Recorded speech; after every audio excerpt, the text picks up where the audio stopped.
How do Yeah. you get off the help desk and start developing your career into either like a networking or security or something like that? The short answer, you work your ass off. Sorry for that. No, you're 100% correct. So today's video is a continuation of last week's video where we talked about the importance of your resume and advancing your career in the IT field. We're going to continue that video and figure out what skills you need to be successful in the career field. And we're also going to figure out where certifications play into that picture. So if you haven't watched that video yet, go check it out first. The link is down in the description. And with that said, let's go ahead and dive on into today's video.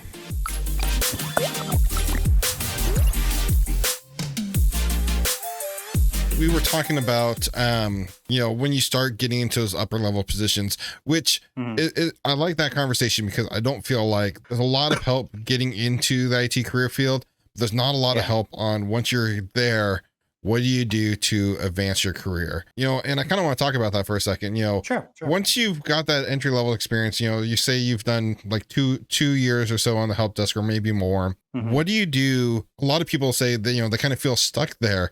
How do you get off the help desk and start developing your career into either like a networking or security or something like that? The short answer, you work your ass off. Sorry for that. No, you're 100% correct I there. don't know if you need to bleep that out, but yes, you work your butt off. That's one. So now the question is, what does working your butt off entail, right? So one, the first thing I would say is a lot of people, they're always in a position and they're chasing the next one. I'm on the help desk, but I want to be the network guy, or I want to be the security guy. And that's all fine and good, right? On your own time, study for that, learn for that. However, the number one thing you can do to get out of the help desk or out of any entry-level position is be exceedingly good at your current position, right? If you are crappy at your current job, no one's going to give you the time of day to move up. Like, if you can't handle this, why am I going to give you more responsibility? So number one, be really good at your current job, and then start getting ready for that next role. So if you want to go from help desk to, let's say, the help desk manager, find out what your help desk manager has trouble with. And trust me, everyone has their pain points. Your job is to make your boss look good. Just a side note, there's a book called 48 Laws of Power, and one of them is make your master shine, right? Don't compete with them, make them shine. If you can push your boss up, your boss will always drag you up with them because they know that they're looking good because of you. I need to keep you with me. Because from the other side, from the boss's side, it's actually hard to get good people. So if you can be that key person for your boss, they're always going to move you up. Now, if your desire is not necessarily to move up in that particular silo, you're on the help desk, but you want to become a security person. If your company allows it, see if there's any secondment roles or shadowing opportunities. Find out someone in that company or in your company who has your dream job or your next level job, and find out what they did or what you should study or learn to get there. So prepare so that when the opportunity comes up, you already have everything you need. Because when that dream job opens up or opportunity opens up, that's not the time to go to Global Knowledge or any of the IT courses to get the certifications. You should have had that already so that when opportunity knocks, you're ready to open the door. Awesome. And I can personally attest to pretty much everything you just said because that has happened to me. My first job was an IT support specialist. It was a basic help desk job. My job description was to be a help desk, to reset Active Directory passwords, to create email accounts. I was with that company for 2 years and my job role morphed so many times. By the time I left, I was designing the complete IT infrastructure for all our brand new hotel builds. Like, I was using really nice software to lay out and map Wi-Fi access points and do all this stuff. Is only because I worked my butt off and showed that I actually had those skills and knowledge. Financially, it paid off because in a year into my job there, and without doing anything, I got an $11,000 a year pay raise. That's huge. And that's not the case for everyone, but I can tell you, I worked my butt off trying to learn everything I possibly could do and find out all my boss's problems and try to help him solve them. And it didn't go unrecognized. The owner of the company came to my boss and said, look, your guy is working too hard. We need to pay him more. Those were literally their words, Yeah. exactly. So, hard work and dedication doesn't go unnoticed. In a lot of employers, there's a few times you will find that Yeah. to be the case. And in those situations, there's nothing you can do. And you shouldn't let that get to you. Don't let that get you down. Don't let that change you, because someone will realize your potential. And to me, if my hard work isn't going noticed, that's a reason to double Yeah. down and work even harder. Absolutely. And you know what? Not to plug one of my own videos, but I only have a Oh, couple. go But ahead, please one of do. them, the last one I did, I actually addressed this very point, right? I called it the 3 IT skills that will make you a star, and these are IT skills that are not technical. And I call it the 3 R's, right? Resourcefulness, responsiveness, and reliability, right? You have to be resourceful. So especially when you're at the early stages of your career, you want, like me as a boss, I want to be able to give something to someone. And if you don't know how to do it, don't say, I don't know how to do it, or run to the next guy. You might have to, but are you the type of person that can figure it out? That's a huge trait to have in IT. Like, especially now with Google, with so many other online training There's so many resources sites, out there. resources. Exactly. Yeah, yeah. YouTube videos, etc. There's no reason you can't figure something out. Even if you don't fully figure it out, the fact that you've gone to the trouble of trying to figure it out and already moved a few steps forward, that's big, right? So be resourceful.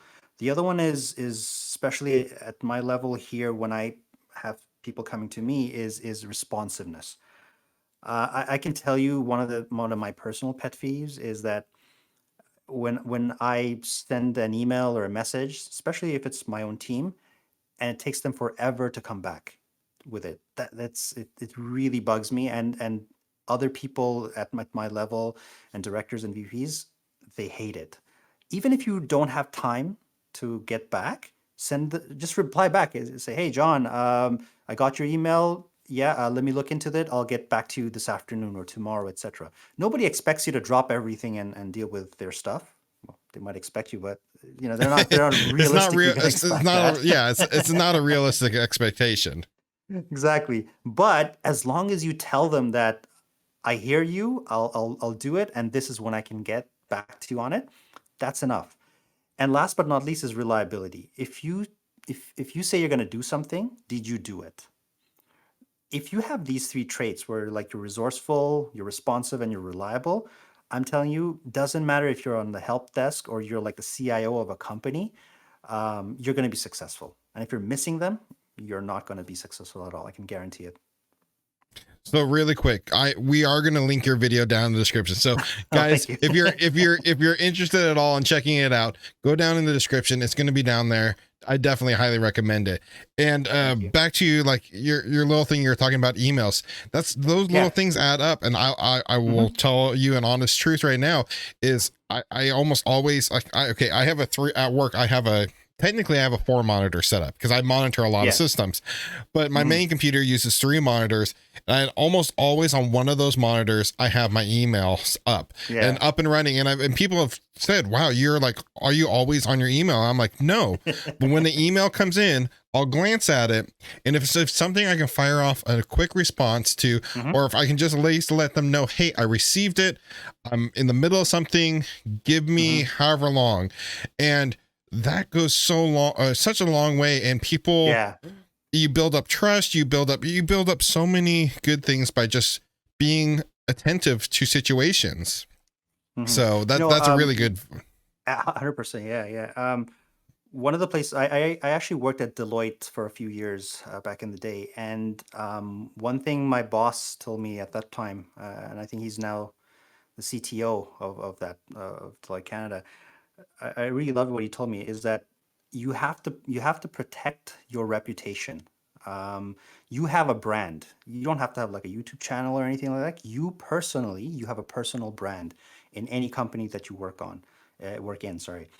Are you the type of person that people know that if you give it to this person, they're going to get it done? You have to protect that. If you're the type of person that everyone knows that he responds right away, or does the best that they can.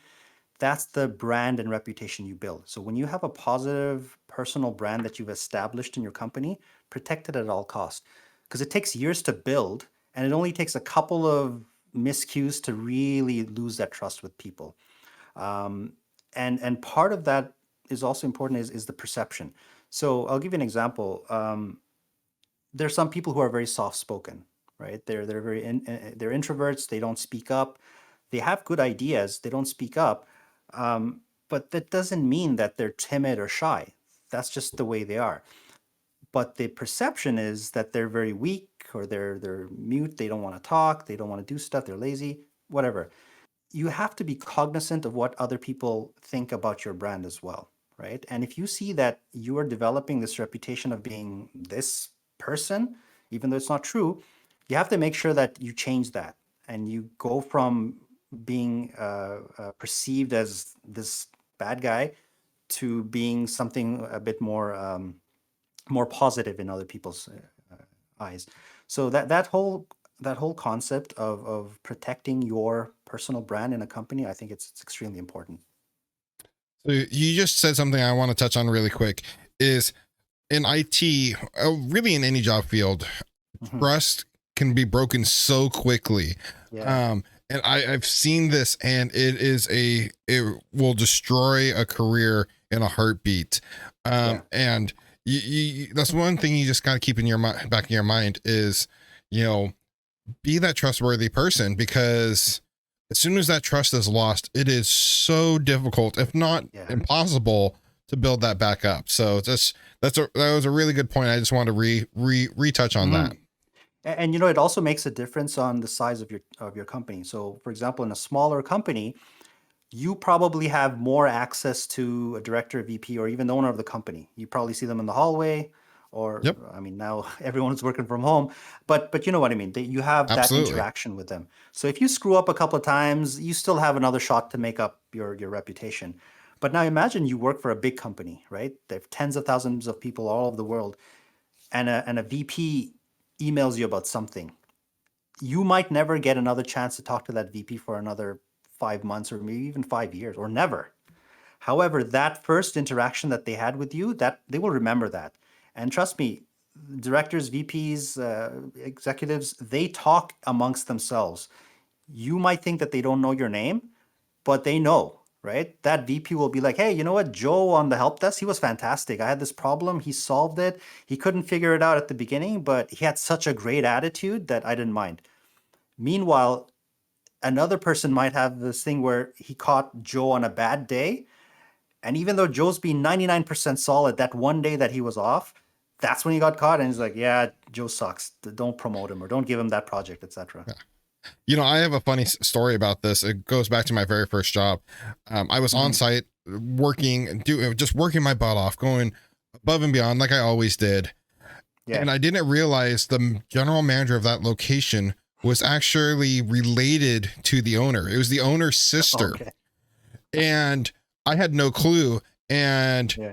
I just was myself. I was doing a great job. hmm And I flew back to my home office, and I sat down, and not like 10 seconds after I sat down, the owner themselves walked into my office and said, "You never guess who I just got off the phone with." And she told me the story on how this person, her sister was ranting and raving how great I was. And hmm and I'm like, well, to be honest with you, I had no clue you guys were even related. Yeah. But little things like that, you might not even know that you're being watched. Is the point I'm trying to get at. hmm Is you might not even know you're being watched. You might not know that someone's noticing, but they are. And word hmm travels fast, among, like you're Yeah. saying, among higher level executive people. So, go ahead. And it's not just higher level executives, right? Even your peers. And I Yeah, think that's just as important, right? You have to have a good rapport with your peers. In absolutely. any boat company, group, right? It's people detect very quickly who pulls their weight and who doesn't, right? So protecting you don't want to be that person that's like super nice and like highly motivated when the executive comes. As soon as they leave the room, you're back to like, yeah, whatever, right? And you're Absolutely. being a bit of a jerk with your team. You got to be good with your team first, your immediate manager, and if you're doing those things right, the rest of the organization knows anyways. And that's a great point. And to me, it just comes second nature. I Hmm. admit, because I just try to give my 100% all the time. But Yeah, that's everyone. Word travels fast, and you need to treat everyone in your organization great. Like yeah, you need, in all honesty, you need to treat everyone like the CEO of the company, you and do have to. your best all the time. So The one thing that I have to say is that this whole concept though of responding to emails, doing good, always being this high performer, sometimes there's a sort of a dark side of it too, which is stress and being overworked, right? A lot of times there's more work than hours in the day to do them, and this is where having that work-life balance is also important. I can understand hustle culture, that's a good thing to a certain point, but if there's one thing we've learned in this pandemic era is that mental health and being able to have that balance is very important. So yes, respond to your emails, be responsive, and do all that good stuff. Be kind to your own family and yourself as well, right? So set those boundaries as well. That yeah, I will respond to you, but after X amount of time, unless it's an emergency, I'm not getting on that. It can wait. Work's always going to be there tomorrow as well. And if you don't do that, what happens is you will get so stressed and so just down physically and emotionally that you're not going to be able to do that good work during business hours anyways. So you have to find that balance. So that's just one thing I wanted to say, that is that no matter how hard you want to work, part of working hard is also recovering hard. absolutely, burnout is a real thing in this industry. Yeah. It happens to nearly, I think, everyone. I think Hmm. everyone at some point in their IT career experiences burnout, and everyone experiences it differently. Yeah. It varies depending on what type of position you're in and what type of employer you're Hmm. working for. You have a few really great bosses that recognizes it and will say, "Hey, you don't need to be. That's not production Yeah. or customer facing issue. Don't worry about that today. Worry Hmm. about that tomorrow when you come back in. You know, or so on." Yeah. But sometimes you don't have that to identify, Yeah. and a company will let you work yourself ragged, and you need to identify that yourself, not at Hmm. a point Hmm. where you're not changing the amount you care, but you also need to recognize that you know family comes first, in all honesty, Yeah. and you have to take care of yourself so you can be at 100% the very next day. Yeah, So no, absolutely. It's very important, especially now that you work from home. At least I do, and many other people do. You lack that human interaction. Sure, like we're on Zoom calls all the time, right? And Teams calls, but there's still actual human interaction you need, no matter how much of an introvert or extrovert you could be. yeah, Yeah. absolutely. And a lot of those work from home positions, sometimes it's you don't get that differentiate, you don't get that disconnect from work, Hmm. because work is just over there on the dining table or whatever, wherever. you know That's dangerous. it's hard to differentiate work and home activities, and you'll hear the email come in and you're like, oh, I'm just going to go ahead Yeah. and attend to this now. But sometimes you just need to remind yourself, fine, go check it, make sure it's not something urgent, but Hmm. does it have to be answered right this second? Can it wait till tomorrow? Yeah. That's perfectly acceptable. So just Yeah. I kind of mean, use your own judgment. yeah, yeah. I've worked in operations pretty much all my life. So the nature of operations is it's a 24/7 thing, right? You're always there. Yep. But even there, you look at teams, there's people who are on call, who are secondary, and then you're not, right? When you're not, just don't be on call. Don't be still trying to solve other people's problems. Yes, sometimes there's something very important. It's all hands on deck. Sure, you got to jump in. But when it's your time off, enjoy that time off. Take your vacation time. I don't know how many times you got to deal with people. You get to the end of the year and they have like weeks of vacation piled Yes. up.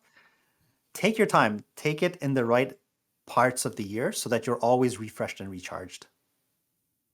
Absolutely. And you hit the nail on the head there. So I hope that discussion sparked some action items for you to take on your IT career journey. If you have any questions at all, please make sure and put them in the comments below. I try to get back to every single one of you. If you haven't already, make sure you hit that thumbs up. Thank you guys for tuning in, and until next time, take it easy.